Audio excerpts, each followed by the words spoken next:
नमस्कार दोस्तों, आज हम बात करेंगे 9 दिन के नवरात्रि के बारे में और ख़ास करके उनके लिए जो घर में कलश स्थापना करते हैं और अखंड ज्योति जलाते हैं, उनके लिए ये वीडियो खास करके है। तो आइए सुनते हैं। दोस्तों, इस वीडियो में हम आपको पूरी जानकारी देंगे, पूजा के शुरुआत से लेकर पूजा के अंत तक की पूरी जानकारी। आप बस साथ में रहिए। सबसे पहले सुबह जल्दी उठकर स्नान करें और साफ सुथरे कपड़े पहने और पूजा घर की सफाई करें और गंगा जल पूरे घर में छिड़के। दोस्तों, आगे हम जानते हैं कलश स्थापना के बारे में। कलश स्थापना हमें कैसे करनी चाहिए।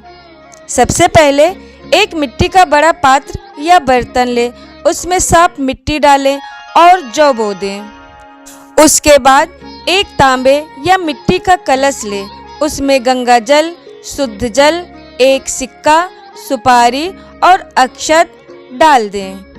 कलश के मुख पर आम के 5 या 7 पत्ते रखें, यानी कि आम की टहनियाँ, और एक नारियल को लाल चुनरी में लपेटकर कलश के ऊपर स्थापित कर दें।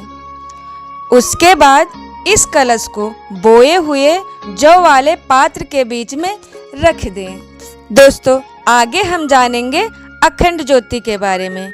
अगर आप 9 दिन की अखंड ज्योति जलाना चाहते हैं तो शुद्ध देसी घी का दीपक ही जलाएं। ध्यान रखें, यह ज्योति 9 दिनों तक बुझनी नहीं चाहिए।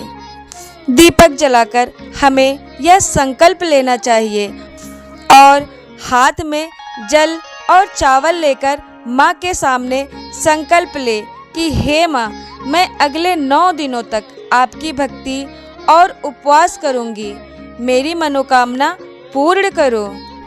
आगे हम जानेंगे 9 देवियों के बारे में। नवरात्रि का पहला दिन माँ शैलपुत्री को समर्पित है। माँ शैलपुत्री के नाम का अर्थ है, शैल का मतलब हिमालय और पुत्री का मतलब बेटी या हिमालय की पुत्री हैं। इनके दाहिने हाथ में त्रिशूल और बाएं हाथ में कमल का फूल है। इनका वाहन वृषभ यानी कि बैल है। माँ शैलपुत्री को सफ़ेद रंग का फूल और गाय का शुद्ध घी चढ़ाएं। सफ़ेद रंग के फूल से माँ प्रसन्न होती हैं। इनकी पूजा से जीवन में स्थिरता आती है। नवरात्रि का दूसरा दिन। नवरात्रि के दूसरे दिन हम माँ ब्रह्मचारिणी की पूजा करते हैं। इनके नाम का अर्थ है, यानी ब्रह्म का अर्थ है तपस्या और चारिणी का अर्थ है आचरण करने वाली, यानी तप का आचरण करने वाली। इनके एक हाथ में माला और दूसरे में कमंडल है और माँ को शक्कर और पंचामृत का भोग लगाएं। सफ़ेद वस्त्र पहनना शुभ मानते हैं। इनकी पूजा से मनुष्य में तप, त्याग और वैराग बढ़ता है। और नवरात्रि का तीसरा दिन माँ चंद्र घंटा के लिए है।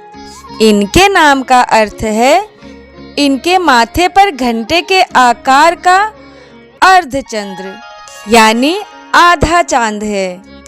इनका शरीर सोने की तरह चमकता है।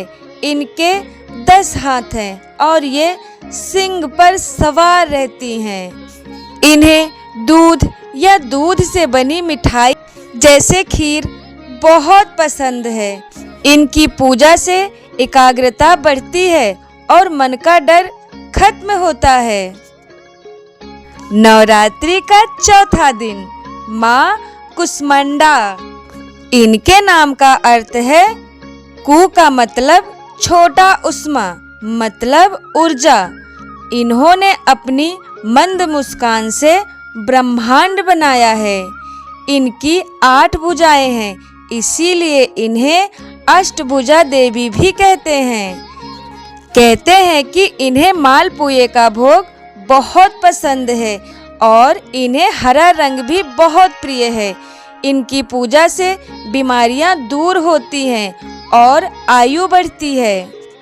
नवरात्रि का 5वां दिन माँ स्कंद माता। इनके नाम का अर्थ है ये भगवान कार्तिकेय की माता हैं।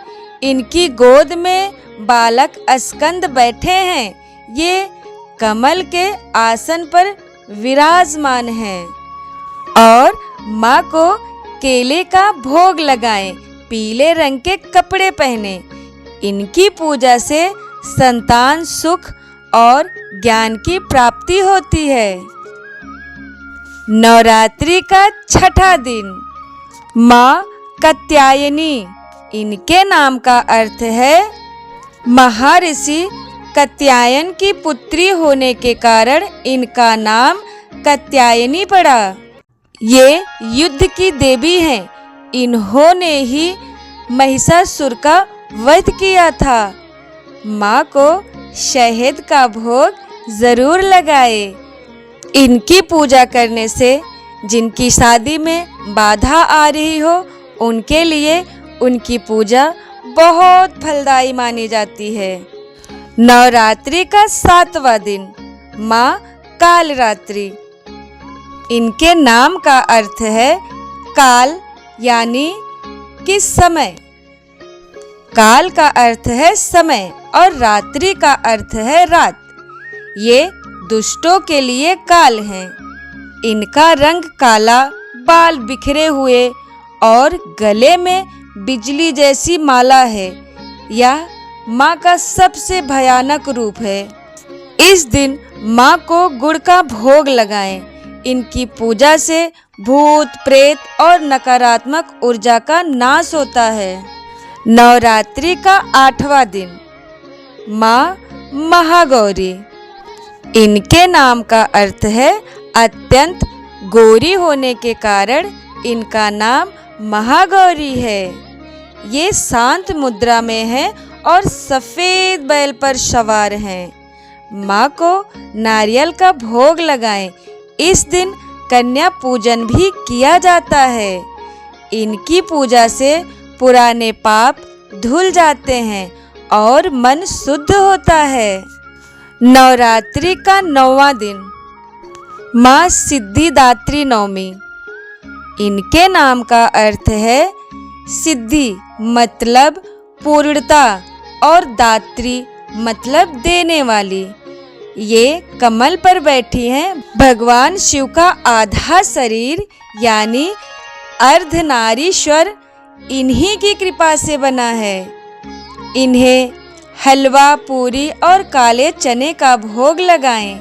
इनकी पूजा से संसार की सभी सिद्धियां और सुख प्राप्त होते हैं।